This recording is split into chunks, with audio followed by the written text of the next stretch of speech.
Let's call this to order. Welcome, everyone. We have a very exciting speaker tonight. So now it's time to make an award, long overdue. If you would please come up here, Charles Reith.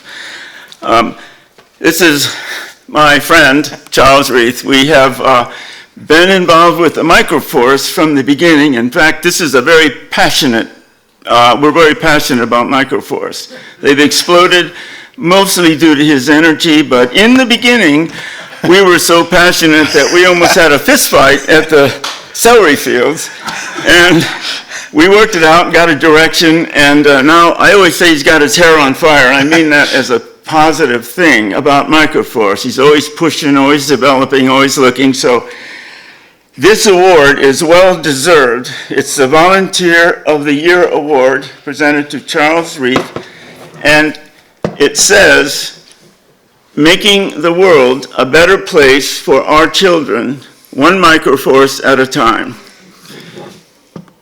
Everybody get a look? Okay, Charles, thank you. Thank you.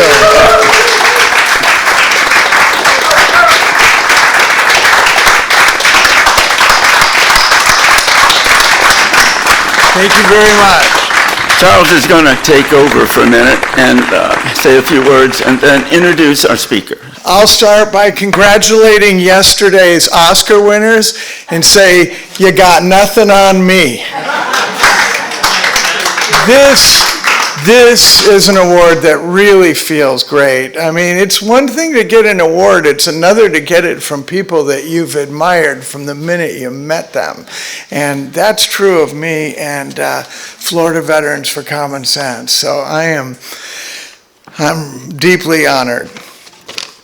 So I wrote Peter a critique of his book, whether it was welcomed or not, but he was a very gracious person, and I haven't told you this, Peter, I was napping one afternoon when he called me, and oh boy, I would talk about the brain going from 0 to 60 in a second to get in a conversation with him, and I'm going to just say right now, the issue is my enthusiasm about his ideas and his representation, but my contributions to him, which he has been very receptive, looking forward about slightly different contextualization, about acknowledging some work already done. One of the things, Peter, I hope you'll talk about, I'm sure you'll talk about, is worrying about people who knee-jerk characterize his work as geoengineering. Because when you hear some of his ideas, they might impress you as such. I've suggested biomimicry. Some of us, I'm not sure if we've had a speech on biomimicry here, but mimicking natural ecological systems, in his case, Mount Pinatubo, to accomplish things that we as humans haven't been accomplished. You know, every building taller than the Empire State Building is designed according to the geometry of trees. Did you know that the bullet train, their nose cone, is designed around the geometry of a kingfisher bill? Biomimicry is a powerful tool, and if we speak to what he has in mind as mimicking natural geologic cycles, I think that the knee-jerk geoengineering critique might be diffused. So he's been very receptive to that. I hope, Peter, I get to meet you in person sometime and we can talk the night through over bourbon or brandy. So as far as his credentials go, they're the best. He's MIT educated physicist and engineer, a serial entrepreneur, philanthropist, and social innovator. He's got prestigious appointments in his background at NASA, Fairchild, teaching again at MIT, and the Schlumberger Artificial Intelligence Lab in Palo Alto. He holds 27 patents and is on the board of Solar CapEx, a fintech company dedicated to tripling the rate of investment in solar energy. His resume goes on as far as achievements. Looking forward, he has established the Foundation for Climate Restoration, which I think is the aegis under which he speaks to us now. Very multidisciplinary foundation that includes the faith community, activists, students, and scientists and engineers, such as ourselves. And he also has expertise and organizational initiative in the area of methane action, methane oxidation, and the Stable Plant Alliance, which is addressing the United Nations Development Goals as to how they might be refined to represent his ideas.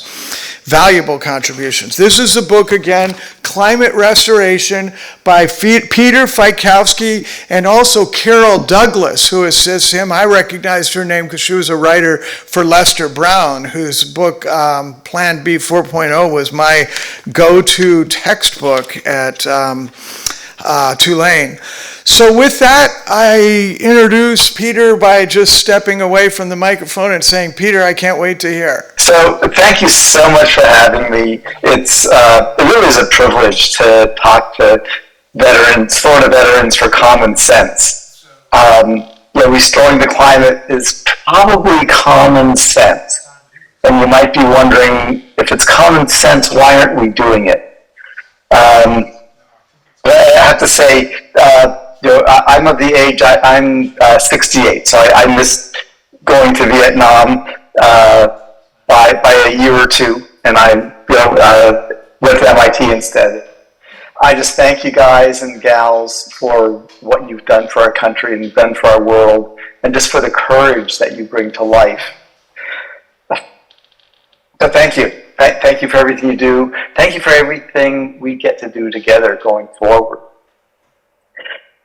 I probably don't need to tell you much about the climate in terms of that sea level is going up, that hurricanes are getting worse, that droughts are getting worse, floods are getting worse, wildfires, and so on. That there are regions where temperatures are getting above 120 degrees, which is too hot for people to survive for the most part, or 130 degrees. And take a look for a second, and let me just ask this question. Are you resigned about the climate? I was listening yesterday to a talk by the president of MIT. She was focusing on climate, and she told a story about her son. This is probably 15 years ago, and they were going to a museum, and he was seeing things about climate. And he said, Mom, he's I think he was 12 years old. And he said, Mom, I don't know about having kids, bringing them into this mess. And, that was a 12-year-old. And that was 10, 15, 20, whatever it is, 15 years ago. So to listen well to this, notice the resignation, perhaps a little bit of anger, and set it aside, okay? Because we all have that, and when I came into this field, it took me about 3 or 4 or 5 years to set aside the resignation and the anger and the, oh my God, are we effed? Take a breath, and here we go. So let me start with this question.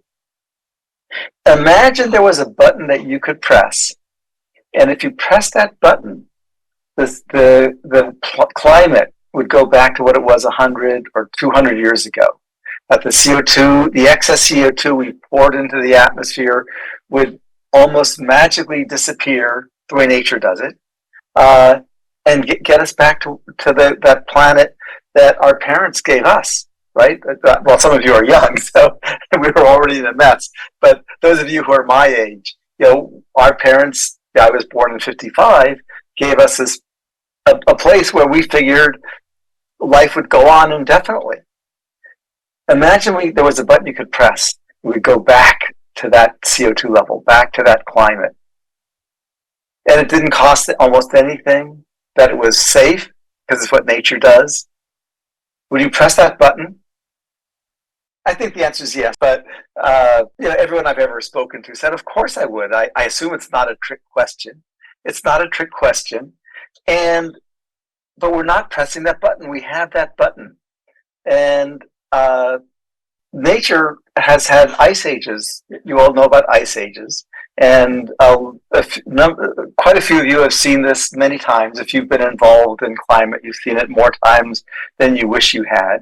The graph going up and down is CO2 levels over the last million years. And so we're here, and the nice times when CO2 was here, which is, as you can tell, the CO2 level that our planet had frequently. Ice ages are down here with CO2 levels down around 180, 200 parts per million. And some of you know the numbers. That 280 parts per million is the level that we had that allowed us to develop agriculture and civilization. And so this is the sweet spot right here. And we're now up here. We've burned enough coal and oil to get us up here. And what we want to do, of course, is get right back down here. And what I want to talk to you about is, why aren't we doing the same thing that nature does that'll get us down? Actually, let's not so much why not, but let's do it. So just a little more to see on this graph. If you look, the highest CO2 level humans have ever survived. I should move this. Humans probably, it's hard to say what version of humans, but the highest level in the last 14 million years is here at 300 parts per million. So that's the safe level. That is, anything above that might be theoretically safe. But when we put our kids on an airplane, we put them on a safe plane, one that's flown many, many times. And if an engineer comes and says, listen, I've got 3 PhDs, I ran the models, this new plane really should fly, we say, thank you, I'm putting my kids on the plane that's flown many times. And so although the zero goal is way up here, and that's what the scientists talk about, really, as grandparents and parents, we're getting our CO2 back below here. And 300 is that historically safe level. Scientists will talk about 300, 350, and so on. That's fine for theory, but we're real parents. Now, the other thing to see here is the distance we need to come down is the same distance that nature has come down 1, 2, 3, 4, 5, 6, at least 10 times in the last million years. So we know it's doable. And because nature does it. And you might ask, how does nature get this much CO2 out? Well, I'll tell you that in a few minutes. But it's obviously, it's photosynthesis. It's plants growing, and it's plants in the ocean. But I'll give you the details in a moment. So again, just to review this, I only have 3 slides, so you don't have to go to sleep yet. We have our maximum safe level. We know that nature has removed the amount of CO2 that we need to remove so that we get back and push that button. And we know that there's thinking that needs to be changed, because the climate community is talking about net zero, and that's way up here off the chart. That's not what we want. That was a historical fluke. So this is, again, CO2, and this is over a few hundred years. And the blue line here is today. And then, so this is the projected future. And then to the left is the actual past. And you can see CO2 going up from 280, it passed 300 in 1920, 100 years ago.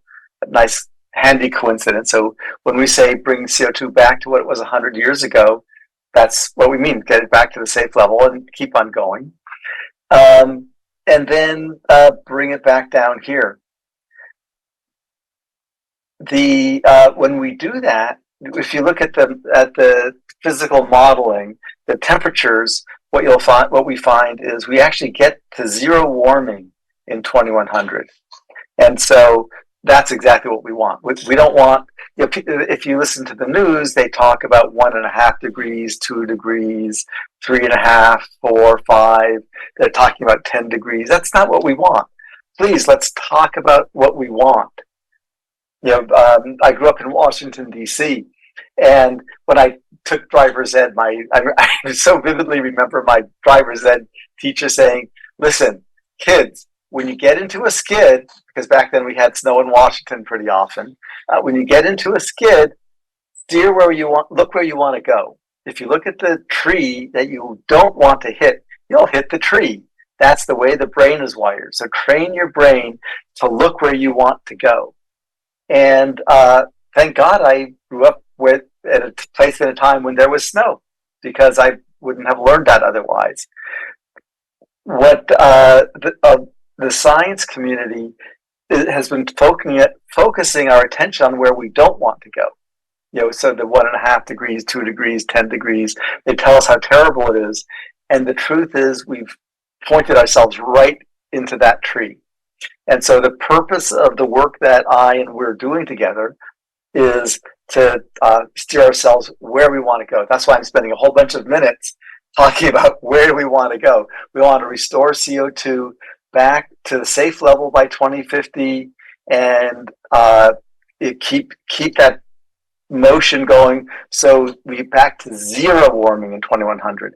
So here it is, the temperature, they call it relatively zero. So this is the baseline in 1850, 1900, 1950, it's barely up.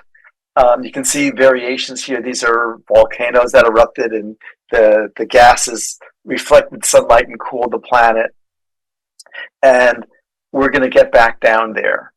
Now, when I say we're going to get back down there, I'm saying that a little bit like John Kennedy said that we're going to land a man on the moon and bring him back safely by the end of the decade. It wasn't written in stone, except that enough of us Americans and people in the world bought into it. So you know what? We want to do that. We want to go to the moon and come back safely by the end of the decade.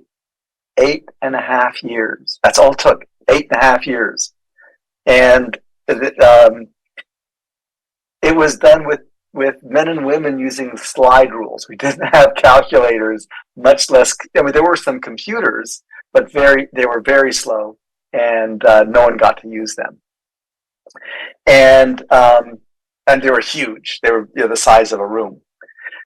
So when I say this, it's like we know where we want to go, and by when. So 300 parts per million by 2050 is our immediate goal, and we can do it. We know nature's done it. We know how nature did it, and I'll tell you a little bit about that. And of course, it's biomimicry. I actually don't use the word biomimicry very much, because it's not even mimicking nature. It's just doing what nature does.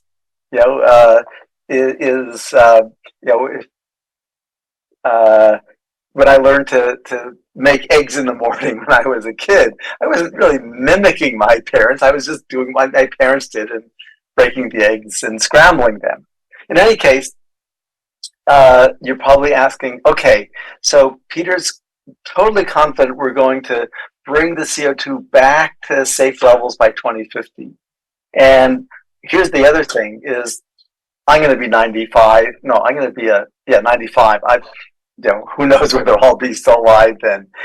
But 2030 is coming up in about 10 minutes, I think. And in 2030, we are going to have turned the corner, and the levels will be coming down again. And this isn't dreaming. This is doing what nature does. So we mentioned Mount Pinatubo. Now, here's an interesting thing. I wish I could see you guys' faces, because I would ask how many. Well, raise your hands anyway. How many of you guys have seen the curves like this before? And however many raise your hands, raise your hand. The thing to notice is right here in 1991 and 92, the level got flat. It's the only time in modern history where the CO2 level was flat for a year. We had net zero in 1992. and no one talks about it. And how did that happen? Well, if we go down, you can see there was a big cooling, half a degree of cooling. Well, not half, about a third of a degree of cooling that year because Mount Pinatubo erupted. It dumped a lot of dust in the outer atmosphere, and that reflected sunlight. And that little bit, like 0.5% of the sunlight was reflected. That was enough to cool the planet that much. But separate from that, there was a lot of dust that fell into the ocean. And what good is dust in the ocean? Well, photosynthesis in the ocean, in order for plants to grow, you need to have water and sun and nutrients. And the ocean, as you well know, is full of water and sun. And it's actually full of nutrients. But there's one micronutrient that's in very short supply because it doesn't dissolve in water. And that's iron. And we all need iron. Some of us get anemic sometimes if we don't get enough iron or we lose too much iron. It can be hard to absorb into the system sometimes. In the ocean, most of the ocean is blue. Now, I like blue ocean, but blue ocean isn't green. So blue ocean means that there's nothing growing in it. And it makes it good for scuba diving, but it's not good for the feeding fish and for pulling CO2 out of the air. Now, what's important to remember is in the ocean, well, on land, we love to grow plants and trees, and we need to keep growing more and more plants and trees and do it organically and do it very smartly. On land, when plants die, most of the carbon goes back into the air. They rot, they burn, and so on. In the ocean, when plants die, they and the animals that eat them sink into the deep ocean. And in the deep ocean, there's almost no oxygen, and they don't rot. And that's how the ice ages happen, is for various peculiar and complex reasons, you get more iron-rich dust blowing into the ocean, providing the iron that's needed. And in those places, the ocean turns green, and a lot of vegetation grows. It's called phytoplankton. And we know how to, rather than blowing dust, we actually, this has been done many times now, take a ship, get iron sulfate, which I've got a bottle of iron sulfate in my kitchen that my wife uses periodically. It's how you get iron, is iron sulfate. That's the same thing you put on your lawns to make them greener sometimes. And that's the same thing that they use in the ocean to provide the necessary iron. But here's the amazing thing. Imagine this one grain of salt, one little grain of salt, and imagine that rather than salt, that was iron sulfate.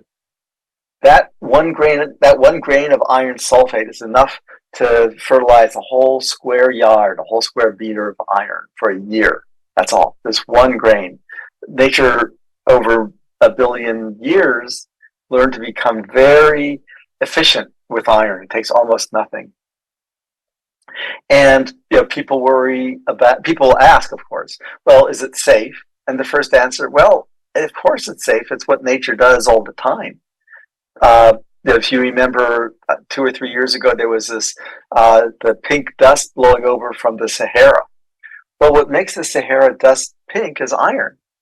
And as it falls into the Atlantic Ocean, that the Atlantic Ocean from between Florida and the Sahara is very green because periodically these dust storms blow across, leaving a little bit of extra iron in the ocean there. So it's been happening continuously. It happens near volcanoes.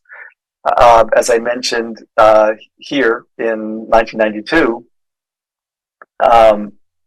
there was enough iron that came out of that in the dust in that volcano that allowed enough of the phytoplankton to grow to pull all of the excess CO2 out.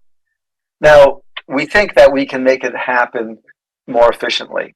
That is, when nature did it, the the volcano erupted and it threw a bunch of dirt in the air, and it just happened that it was in the right place and the right time, and it pulled out 20 gigatons, 20,000 megatons of CO2, and that was enough to get us net zero. Today we need 3 times that to restore the climate. They say, "Oh my God, 3 times what happened there." Well, the amount of iron needed there was about 20,000. Pardon me for doing the math in my head, but about 20,000 tons of iron. And to double it, to triple it, would be 60,000 tons of iron per year. And that comes out to about $5 or $10 million worth for the whole planet, to restore the planet by 2030. And so the cost of the whole thing is going to be very low. And as I said, the way it's done is they just take the iron sulfate and dissolve it, and they let it go into the prop wash and a ship as they're going in the right place in the right time, where the phytoplankton can grow, and then where they will sink properly. And one of the nice outcomes is when that happens, the green, the phytoplankton is the base of the food web, which means that fish grow. And so if you do it at the right time and the right place, then it's good for the fisheries. The tuna or salmon. I actually don't know what fish are the important fish in Florida, since I'm on the West Coast here in California. So it's got the big benefits of growing fish. There was a big test done in 2012 in the Gulf of Alaska. After that, there was a boom in pink salmon. The pink salmon catch went up 4-fold the following year. And it had a big benefit with the whales. The orca whales hadn't had a live birth in something like 5 or 6 years in the Gulf of Alaska. And then 2 years later, which is the gestation period, is about 14 months for the orca whales, there was 5 births the next year, which makes sense. If you feed a female orca, it's not surprising that she gives live birth 14 months later. So there's a lot of benefits. People ask, have there been bad side effects found? In practice, the answer is no. And in theory, people have theorized a number of things, but there's no data for it to validate it. But people like saying, well, what if? We can go into those details later if you want. But the data is, because this has been going on for a million years, there have been 13 tests, and there's been 0 reports of any bad side effects. And let's see, what else we want to do here? Look at my notes. Well, let me cover one other part here, and then we can go in for questions. John, I do 2 more parts. I'm going to cover methane, and I'm going to cover, now, why is it that we're not doing this yet? So, things have gotten urgent in the climate. I don't have to tell you that, but someone told me I should tell you guys that. And we know how to get the CO2 out, and we're going to do that. The cost turns out to be quite low. Getting the methane out, you say, well, why is methane important? Well, for one thing, methane is about 20% of the warming on the planet, and it's gone up almost 3-fold in the last 150 years. But more important than that is there's methane burst coming out of the melting permafrost in the Arctic. And last time we lost the Arctic ice was about 50 million years ago, and when that happened, there was the melting permafrost put out so much methane that the planet heated up very suddenly. They called it the Paleo-Eocene thermal maximum, but it was a sudden burst of heat, and almost a third of the species on our planet went extinct. We don't want that to happen. That's my biggest worry. But once we figured out that we could get the CO2 back down, we asked the question, how do we deal with that? Well, we do the same thing that nature does. You might know that that methane only lasts in the atmosphere for 8 or 12 years. And the reason is methane is the gas in your stove or your furnace. It burns. And so there are chemicals in the atmosphere which with sunlight will oxidize the molecules of methane. And so we figured out how, as scientists, how to simply double or even triple the rate at which nature does that.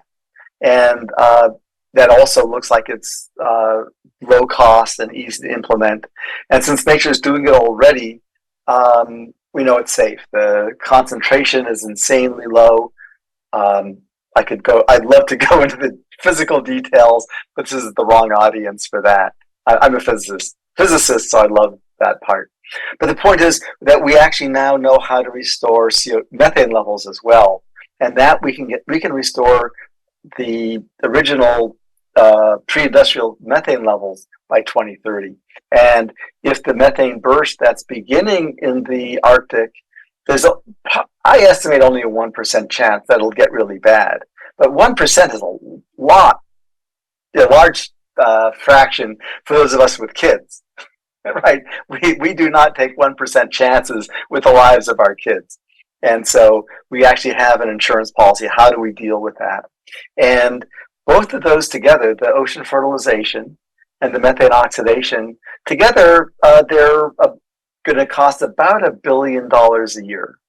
And you say, that's more than I've got. It's certainly more than I've got.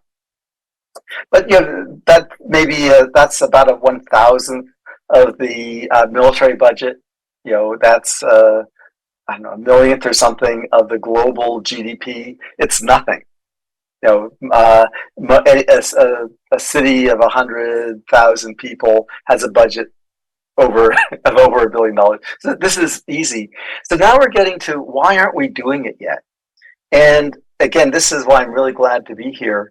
Is whose decision is it to restore a safe climate for our children? Because common sense says we should all decide that, but we naturally think that the government should do it. I always thought that until I did put out my economics thinking, and I realized, well, any business will always focus on who's my customer and what do they want. Well, the government, their customer is taxpayers and voters and lobbyists, and taxpayers want lower taxes, lobbyists want more benefits for business, and voters want more freedom, and better schools and fewer potholes. None of those have anything to do with restoring the climate.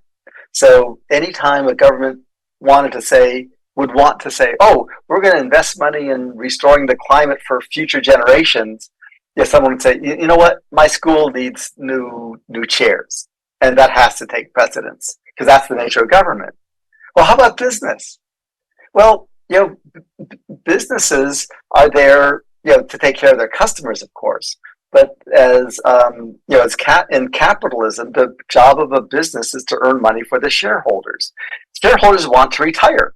Again, in this crowd, I'm hoping almost all of you are shareholders of one thing or another. And we all want to retire and want our retirement to be comfortable. Companies aren't going to invest long-term in climate restoration. Wait, the church? Maybe not. They don't have that much money anymore anyway.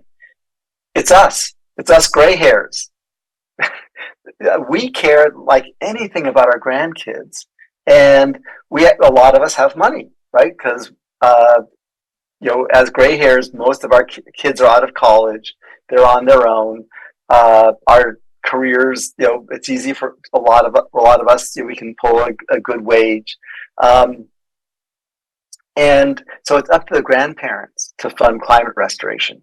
And the very good news is that I think I can safely say we almost all want to, and some of us have the money to put into it. I've got a small business here in Silicon Valley, so I definitely put money into it. because I'm so lucky. And the trick, so the breakthrough, this breakthrough here is figuring out who's going to pay for it. Because in the past, the assumption was the government should pay for it, but it doesn't make any sense. It will sometimes, one president might put some money in and then the next president might take the money out. That's always a good thing, but we don't want to, we're not going to have our grandkids count on that. So here's the takeaway, is we actually know we have the button. We know how to do it.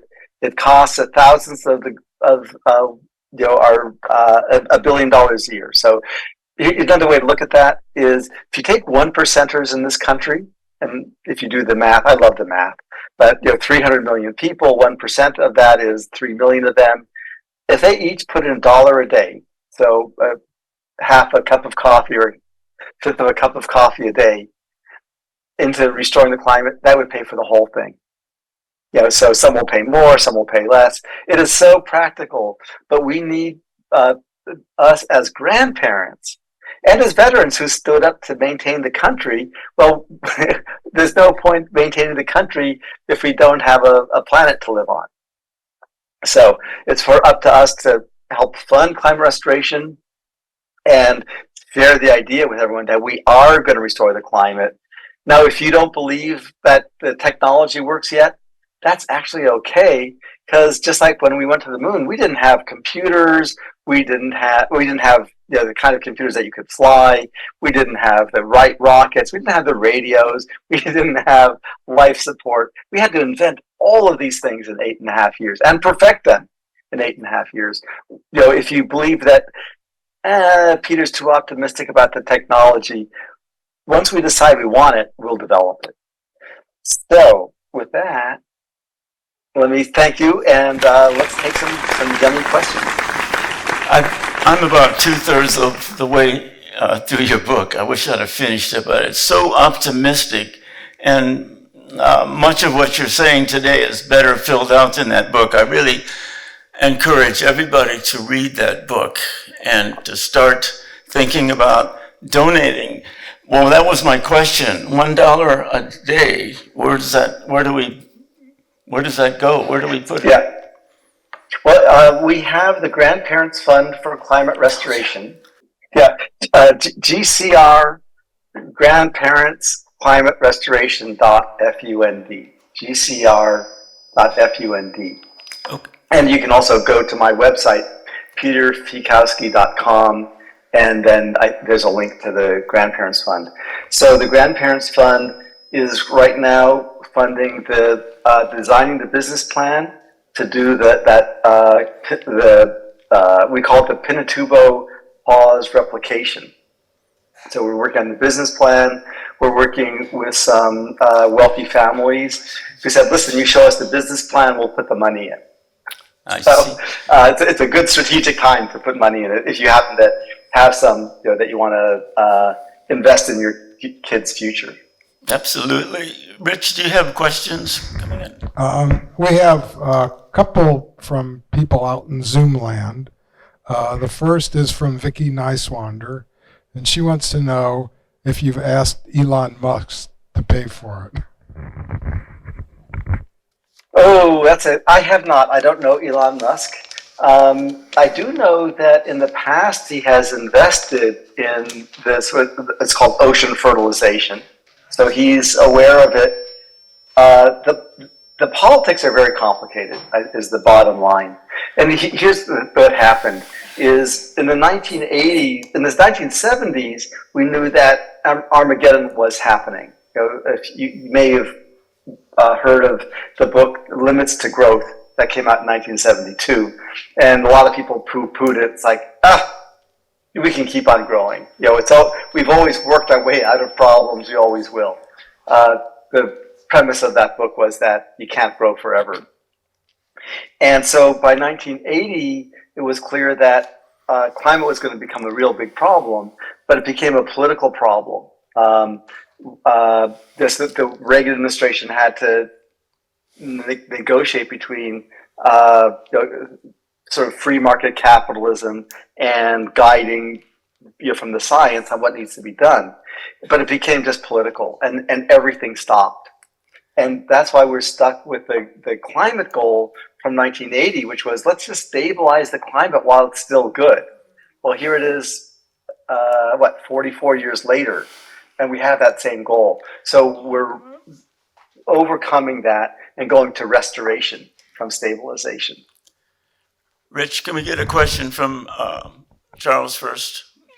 Go ahead, Charles. Should I ask you here? Right there. Yeah. Okay. I have one. The question is, how do we integrate your technologies with the established community and your initiative with initiatives such as this? Yes, great question. I helped found Citizens Climate Lobby more years ago than I can remember, and what's interesting is they haven't adopted climate restoration as a goal yet. Well, that's weird because they're committed to a sustainable world. Is their commitment on their website, and always has been. And it's like, well, the net zero, as I showed you in that first graph, way off the graph. That's not a sustainable world. Why are they committing to that? Well, that's because the UN is saying that, and as a global organization, they can't go beyond what the UN says. So the integration starts here with grandparents, with people like us who actually can stick our necks out and say, you know what, we have to commit to restoring the climate. And people keep thinking that climate restoration is about solutions, because that's what all we've talked about for the last 40 years is we should do solar. Of course we should do solar, and wind, and batteries, and you may like nuclear or not like nuclear, whatever. But everyone has their opinion of this solution, that solution. Climate restoration is the goal. When President Kennedy said we're going to land a man on the moon, he didn't talk about a solid rocket or a liquid rocket or a vacuum tube computer. No. He said we're going to the moon and back safely by the end of the decade. That's all climate restoration is. It just so happens that nature already told us how to do it. Nature said, listen, I've been doing it. You could do it the way I'm doing it if you want. I'm in favor of doing that. On my very sarcastic days, I roll my eyes at the U.S. government, and they're funding these fancy high-tech direct air capture and alkalinity and all these things, which are very cool, but that's not what nature does, and we don't have time. We just don't have time. We just have to do what nature does. But that's my opinion. You may be a big fan of direct air capture, and you should get the funding for that. The main thing, the integration comes from focusing on the goal that we all want. And here's the big point again, is it's us as grandparents speaking, not as investors, not even as Americans. We have to set that aside being American. I'm a grandparent or a future grandparent. I'm going to make sure we deliver a livable planet to our kids. How about that for a I like it. sermon? I like it. Rich, go. Peter, I just wanted to say, first of all, I thought I heard a little Marshall Saunders in there when you started talking about important problems. And as he used to always say, he thought that important people were supposed to solve important problems. And then he realized they weren't. So it's up to us. So that fits in clearly as a CCLer with what you're saying. So the next question is also from CCL chapter leader, I think in Charlotte County. And her question is, why aren't other climate scientists talking about ocean fertilization and methane oxidation? Oh my God. I spent the last few days sweating over that one. It boils down to this, that I'm a scientist. I don't have a PhD, by the way. I got my bachelor's in physics and astrophysics and decided to move to Silicon Valley and start a business, basically. But I've asked my favorite physicists working on climate that very question. And, this is David Keith, who was at Harvard at the time. And he said, Peter, I would love to restore a safe climate, but I'm not a policymaker. I'm a scientist, and I do what society wants me to do. Society wants me to figure out how to how to stabilize the climate. But I said, but David, we'll die if you do that. He says, I feel that way. I know that's true. You know that's true. But you got to convince the policymakers. I'm going to do what the policymakers say. And that's why the scientists are still encouraging the solutions that don't really work. Actually, let me just show you a graph. This is a graph of costs for removing carbon CO2 and per ton. And the one that the UN, the US put $4 billion in direct air captures, and that's about $1,000 a ton, 1,200 I think, but they think they can get it down to 500 if they try real hard. Maybe not. Alkalinity is getting more attention, but the one that really works, this is what nature does, is somewhere between 1 and 3 pennies a ton. You can't even see it on the graph. So why is it that the thing that nature does, which costs almost nothing, is getting zero funding? Well, this is the weird answer, but I think you'll probably agree. The UN said our climate goal is to stabilize CO2 levels. And so if you do nature's method, we know from the ice ages we can reduce CO2 back to safe levels, but that's not stabilized. And so the scientists say, listen, we're good citizens. We're not going to encourage anything which can actually reduce CO2 or methane. And that's the reason. And again, so we need to speak as grandparents and say, okay, good, new chapter. The stabilized chapter ended in 1988. So what's that? 35 years ago, when we went over 350 parts per million. That chapter ended. We need to change our rules according to the new game, and the new game is restoration. Again, it's up to us as grandparents. Now, every single scientist I know as a grandparent is totally in favor of restoration. As a scientist, they stick to their group and say, no, we have to stick to the UN goals. Hi, Peter. I'm Jack Merriam. Charles just introduced me as an ex-submariner, and I'm also a retired environmental scientist. Let me talk about the submarine thing. I had the occasion once to swim in the mid-Atlantic, where it was about 11,000 feet deep.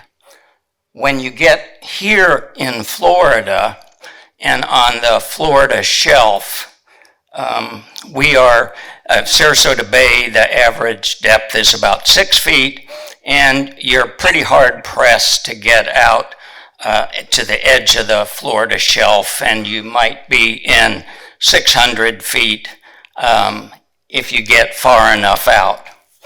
Here in Southwest Florida, we have a harmful algal bloom called red tide. And we've done a considerable amount of research on it. Mote Marine Laboratory and a number of our universities have worked together. They published a paper, about 16 PhD scientists, trying to understand what exacerbates red tide. And it's fed by nitrogen. And one of the interesting things out in the Gulf of Mexico, you mentioned the dust storms from the Sahara, and if you go on Fox Hurricane, you can actually see the dust layer crossing the Atlantic, and sometimes it gets dumped into the Gulf of Mexico. And out in the Gulf of Mexico, there's an organism called trichodesmium, and trichodesmium is iron limited, and that Sahara dust, as you pointed out, is high in iron. And so the iron hits the Gulf of Mexico and trichodesmium blooms, and it's able to pull nitrogen out of the air. It's a nitrogen fixer. So we get a big bloom of trichodesmium, it dies, the cells break apart, releasing nitrogen.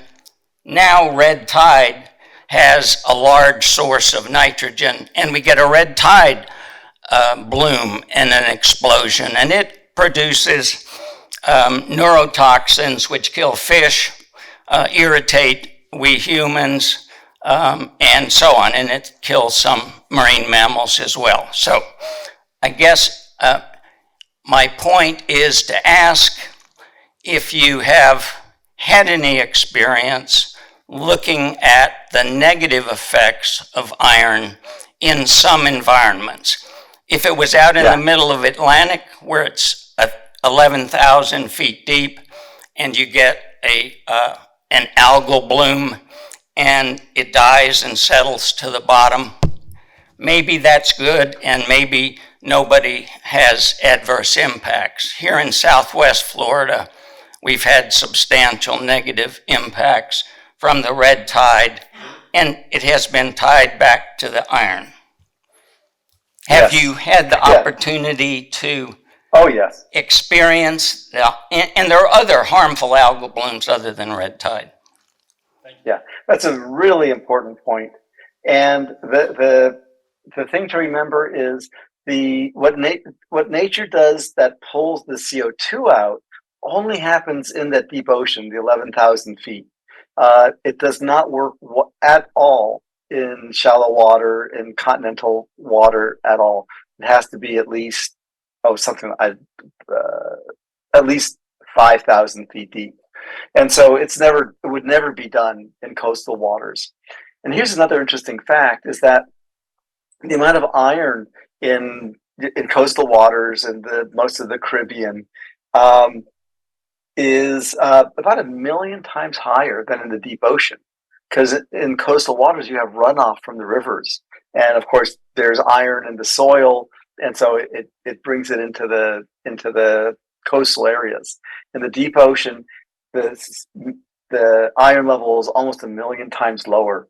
And so the amount of iron that's added is about a thousandth of 1% of what you already have in the coastal areas where you have the bad blooms. So it's a very important question. Other people will have that question. The answer is it's never done in coastal areas. It doesn't work in coastal areas. It's done in the deep ocean, and that's why there's been no observations of any bad side effects, because it's a whole different ecology out there.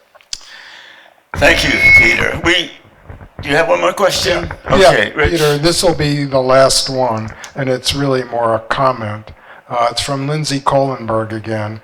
She says, Citizens Climate Lobby doesn't really care about UN goals, although we work with the UN at COP. Great. Well, raise the voices at Citizens Climate Lobby that we want to restore a safe climate for our children. I've been trying to raise that for 10 years, and I've been failing. The tide is changing. This year, MIT announced that they have a new climate project, which is the first academic project anywhere talking about restoring the atmosphere. And the Bezos Climate Fund also, just this year, for the first time, any funder ever has talked about restoring safe CO2 levels. Bezos this year announced that they're promoting that we actually give our children a safe CO2 level. When I started out saying, are you resigned? If you think you're resigned, imagine what it's like to be the policymakers who know that they're making policy that doesn't allow humans to survive. They don't want to say it, but you saw the graph. It's right there in front of us, but it's so embarrassing no one wants to say it. So for Citizens Climate Lobby, raise your voice as a parent, as a potential grandparent, and say, no, we have to, if we don't know how to, we have to find it, but we might as well just use nature's methods and restore a safe climate. Nature tells us how. Wow. Thank you, Peter. Let's have a hand for this amazing. It is so good to hear that word, restoration. in the language. And this is the first time, and reading your book is the first time that I've heard it being used with the climate. God, great. Thank you so much. We need to stay in touch with you. And as grandparents, we need to start contributing to the right climate people. Meeting adjourned. Thank you.